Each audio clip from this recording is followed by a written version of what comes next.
जिसको हम शून्य मात्र ही जानते हैं। फिर भी हम इंसान इतना तो मानते ही हैं कि हमारे इस ज्ञात ब्रह्मांड में अरबों आकाश गंगाएं, खरबों तारे और अनंत ग्रह हैं। और इन्हीं में से बहुत से ग्रह ऐसे भी होंगे जिन पर जीवन संभव भी होगा। इन्हीं में से एक ऐसा ग्रह है जिसको हम प्लेनेट अर्थ कहते हैं, यानी कि हमारा अपना ग्रह है। हमारे अपने ही ग्रह पे अरबों किस्म के जीव से लेकर सूक्ष्म जीव रहते हैं और यह सब ब्रह्मांड के बनाए नियम कायदों से बंधे हैं। अगर कोई नहीं बंधा है तब वो हम इंसान हैं। हम इंसानों ने शुरू से ही ब्रह्मांड को जिज्ञासा की नजर से देखा है और आज हम इंसानों की जिज्ञासा ही हमें ये जानने पर मजबूर कर रही है कि आखिर हमारा यूनिवर्स कितना बड़ा है।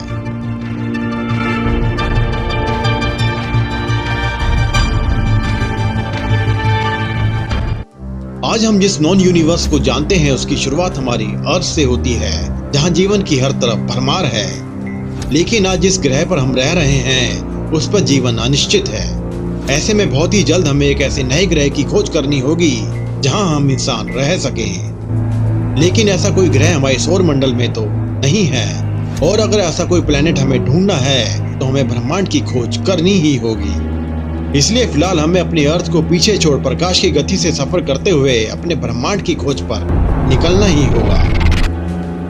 और करीब एक दिन की यात्रा कर 17 अरब किलोमीटर दूर आने के बाद यह है हमारा अपना सोलर सिस्टम, और वो है हमारी अर्थ, जहां हमारी सिर्फ एक दिन की यात्रा से पृथ्वी पर पूरा 1 साल गुजर चुका है।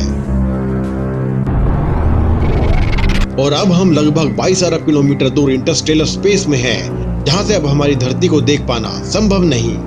लेकिन यहाँ धरती की एक ऐसी कीमती चीज मौजूद है जिसको हम देख सकते हैं, और वो है हमारा वॉयेजर 1, जो 17 किलोमीटर प्रति सेकंड की रफ्तार से अपने कभी न खत्म होने वाले सफर पर दौड़ा चला जा रहा है। तो चलिए जरा वॉयेजर की नजर से अपनी अर्थ को देखते हैं। अर्थ की ये फोटो वॉयेजर ने आज से 30 साल पहले ली थी, जब ये अर्थ से लगभग 6 अरब किलोमीटर दूर था, और तब यहाँ से हमारी अर्थ केवल एक ब्लू डॉट जैसी नजर आ रही थी। यह वॉयेजर द्वारा ली गई आखिरी इमेज थी, जिसके बाद वॉयेजर के कैमरों को हमेशा के लिए बंद कर दिया गया। इसलिए अब हमें भी वॉयेजर को इसके कभी ना खत्म होने वाले सफर पर अकेला छोड़ आगे बढ़ना होगा।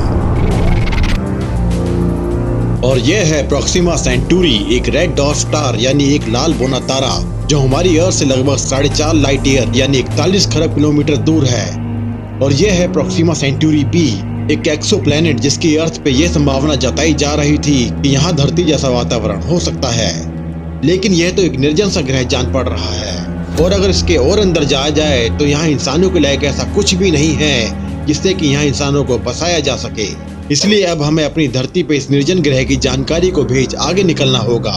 लेकिन इस बेजान ग्रह तक पहुँचने में हमें 4.5 साल लगे हैं, और तब से अब तक हमारी धरती पे 1600 साल गुजर चुके हैं। और जब तक हमारा ये संदेश धरती तक पहुंचेगा तब तक धरती पे 5000 साल गुजर चुके होंगे। और इस बात की भी पूरी संभावना है कि अगर धरती पे तब तक इंसानों का अस्तित्व बचा रह गया होगा तो वो हमारे द्वारा भेजे गए सिग्नल को शायद किसी एलियन सिविलाइजेशन का संदेश मान लेंगे, जिसको समझ पाना शायद उनके लिए मुश्किल होगा।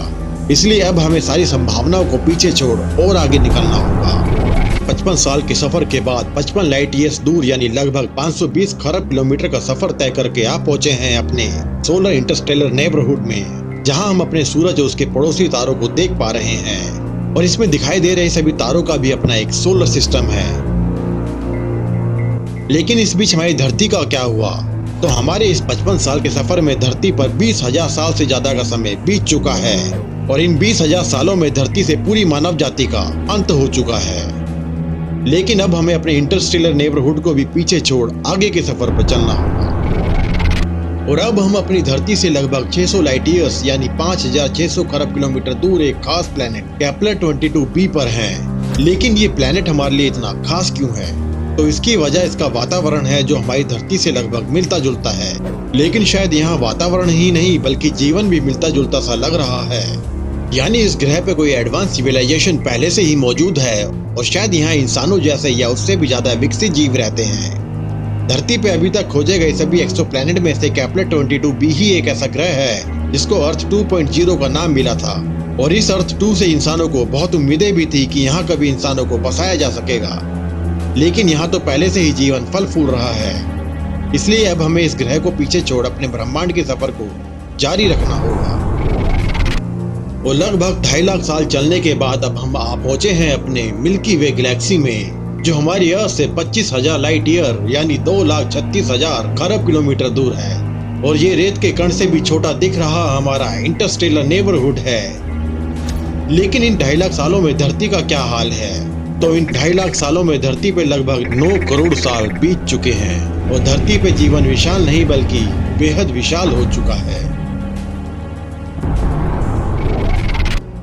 और लगभग 15 मिलियन लाइट ईयर यानी 1,41,607 खरब 680 अरब किलोमीटर के लंबे सफर के बाद अब हम आ पहुंचे हैं अपने लोकल गैलेक्टिक ग्रुप में। लेकिन यहाँ से हमारी मिल्की वे गैलेक्सी का रूप कुछ और ही नजर आ रहा है। लेकिन क्यों? तो इसके लिए हमें 1 अरब साल पीछे जाना होगा और यहाँ ब्रह्मांड की वो घटना घटित हो रही है जिसकी इंसान ने 21वीं सदी में भविष्यवाणी की थी। यानी यहाँ हम मिल्की वे और एंड्रोमेडा गैलेक्सी की प्रचंड टक्कर को देख पा रहे हैं और इसके बाद जो गैलेक्सी बनी है उसका नाम मिल्कोमेडा है। लेकिन हमारे सोलर सिस्टम का क्या हुआ? क्या इस टक्कर से हमारा सूरज और अर्थ बच पाए? यकीनन बच पाए, लेकिन साथ ही साथ हमारे सूरज ने अपने जीवन के आखिरी 5.5 अरब साल पूरे कर लिए हैं और अब हमारा सूरज मर रहा है। ये एक रेड जाइंट यानी एक लाल दानव तारा बन चुका है और हमारी अर्थ इसमें समाकर भाप बन चुकी है। अब हमारे सौर मंडल में ऐसा कुछ भी नहीं बचा है जिसको हम अपना कह सकें। इसलिए अब हमें बिना किसी आस के अपने आगे के सफर को जारी रखना होगा।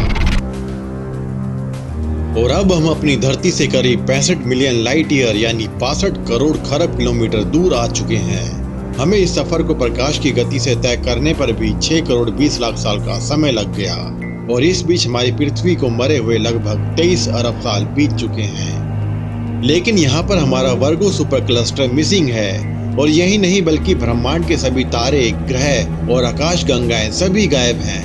लेकिन क्यों? तो यह जानने के लिए हमें 1 अरब साल पीछे आना होगा। अभी तक तो यहाँ सब कुछ ठीक ही लग रहा है, लेकिन बहुत जल्द यहाँ कुछ ऐसा घटित होने वाला है जिसका अनुमान 21वीं सदी में लगा लिया गया था। और यही है वो घटना जिसकी वजह से ब्रह्मांड की सभी चीजें गायब हो गई हैं। और इस घटना का नाम है बिग रिप, यानी अब आप ब्रह्मांड का अंत होते हुए देख रहे हैं। लेकिन ऐसा हुआ क्यों? आखिर हमारा पूरा ब्रह्मांड एकदम से कहां गायब हो गया? तो इसकी वजह हमारे ब्रह्मांड का अनियंत्रित गति से विस्तार था। ब्रह्मांड के फैलने की रफ्तार धीरे धीरे बढ़ती गई और इस वजह से ब्रह्मांड के सभी तारे, ग्रह और आकाश गंगाएं टूटकर उस अंत तक अलग होते गए जब तक कि वहां सिर्फ इलेक्ट्रॉन और प्रोटॉन ही बाकी रह गए। और अंत में ये मूल कण भी एक दूसरे को खत्म करने लगे और नतीजे में रह गया एक ऐसा ब्रह्मांड जिसमें अब कुछ भी नहीं है। अब ना ही यूनिवर्स है, ना ही समय और ना ही कुछ और। ऐसे में अब चाहे आप खरबों किलोमीटर प्रति सेकंड की रफ्तार से ही यात्रा क्यों ना करें, फिर भी आप खुद को उसी जगह पे पाओगे जहाँ से आप शुरू हुए थे। यानी अब आप कहीं पहुँच नहीं पाओगे। लेकिन अभी हमें बिग रिप की घटना को भूलना होगा और ये मानना होगा कि हमारे यूनिवर्स का अंत अभी हुआ ही नहीं। इसलिए करीब 65 मिलियन लाइट ईयर पे ये है हमारा वर्गो सुपर क्लस्टर और इसमें दिखाई दे रहा ये डॉट हमारा लोकल गैलेक्टिक ग्रुप है। और अब करीब 150 मिलियन लाइट ईयर चलने के बाद अब हम आ पहुंचे हैं अपने लोकल सुपर क्लस्टर में, जहां पर हम अपने वर्गो सुपर क्लस्टर को देख पा रहे हैं। क्या कोई देखकर बता सकता है कि इस क्लस्टर में कभी एक ऐसा प्लेनेट भी हुआ करता था जिसको हम अपना घर यानी अर्थ कहा करते थे? लेकिन इतने सालों के लंबे सफर में अब हमारा सोलर सिस्टम कैसा दिखता होगा? तो जवाब है अब वहाँ कुछ नहीं बचा। और अगर कोई प्लेनेट बच भी गया होगा तो अब वो इस अनंत ब्रह्मांड में अकेला भटक रहा होगा। और अब हम अपने सौर मंडल से लगभग 46.5 बिलियन लाइट ईयर दूर आने के बाद अब जो हमारा लोकल सुपर क्लस्टर हमें बहुत विशाल लग रहा था, अब वो मात्र एक रेत के कण के समान रह गया है। और यही है हमारे ऑब्जर्वेबल यूनिवर्स यानी ज्ञात ब्रह्मांड की आखिरी सीमा। इससे आगे अभी हम इंसान देख पाने में असमर्थ हैं। आज तक हम जितना भी ब्रह्मांड अभी तक खोज पाए हैं वो हमारी उंगली के टिप के बराबर भी नहीं। लेकिन हमारा ब्रह्मांड यही खत्म नहीं होता, बल्कि यह तो हमारे अनंत ब्रह्मांड की सिर्फ एक शुरुआत भर है। और जैसे जैसे हम अपने ब्रह्मांड से दूर होते जा रहे हैं वैसे वैसे हमारा ब्रह्मांड एक छोटे से बुलबुले में बदलता जा रहा है। और अरबों लाइट ईयर दूर आने के बाद ये है हमारा मल्टीवर्स, जहाँ पर हर एक बुलबुला एक विशाल ब्रह्मांड को समाये हुए है। अगर आपने अभी तक हमारा चैनल सब्सक्राइब नहीं किया तो अभी सब्सक्राइब करें और बेल आइकॉन को क्लिक करके हमारी लेटेस्ट वीडियोस के बारे में अपडेट